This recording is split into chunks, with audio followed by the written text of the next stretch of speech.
হ্যাঁ ছোটবেলা আমরা ছড়া পড়তাম না, কি ছড়া? ওই দেখা যায় তাল গাছ। চলো চলো এই ছড়াটা একটা সাইডে হয়ে যাক।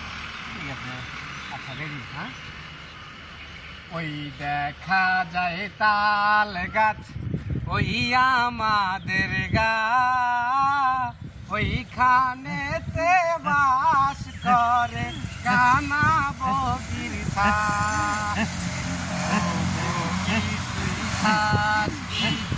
পান্তা বাচ্চাস পান্তা আমি খাই না, পুঁটি মাছ পাই না, না যদি পাই অমনি ধরে হাবুস ঘুবুস খাই।